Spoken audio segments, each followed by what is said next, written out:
মই বেলেগ কথা নাজানো এজন অসুস্থ মানুহে স্কুবা ডাইভিং কৰিব নোৱাৰে যি মানুহে স্কুবা ডাইভিংলৈ জুবিন দাক নিছিলে তেওঁ অসমৰ মানুহৰ আগত আহি ক'বহি লাগিব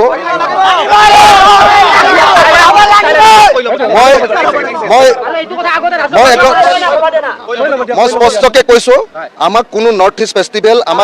আমাক ছিংগাপুৰত পাতিব নালাগে ছিংগাপুৰৰ মানুহ আহি নৰ্থ ইষ্টত ফেষ্টিভেল চাবলৈ আহিলে আহিব পাৰে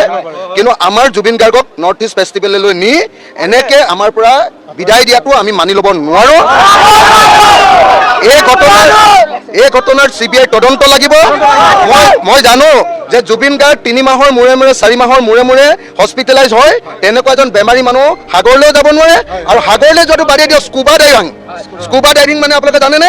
স্কুবা ডাইভিং কৰিবলৈ হ'লে প্ৰথমতে খত লিখি দিব লাগে দলিলত লিখি দিব লাগে যে মোৰ কিবা হ'লেও মোৰ কোনো দায় নাই সেইটো দায়টো মোৰ নিজৰ মানে দায়টো কোনো পধ্যে যিজনে কৰাইছে তেওঁ নহয় আৰু তেওঁ মেডিকেলি সম্পূৰ্ণৰূপে ফিট বুলি লিখি দিব লাগে মেডিকেল চাৰ্টিফিকেট দি দিব লাগে যে এখন মোৰ কোনো বেমাৰ আজাৰ নাই আমি সকলোৱে জানো যে জুবিন দাৰ চিজাৰ আছিলে চিজাৰ থকা মানুহে এনেকৈ পানীত কেতিয়াও খেলিবগৈ নোৱাৰে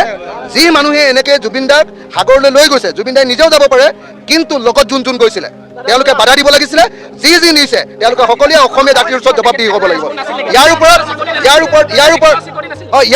ইয়াৰ ওপৰত CBI তদন্ত হ'ব লাগিব আৰু এটা মানুহৰ ওপৰত শাস্তি হ'ব লাগিব মই এটা কথাই জানো যে জুবিন দা আমাৰ গোটেই জেনেৰেশ্যনটোৰ কণ্ঠস্বৰ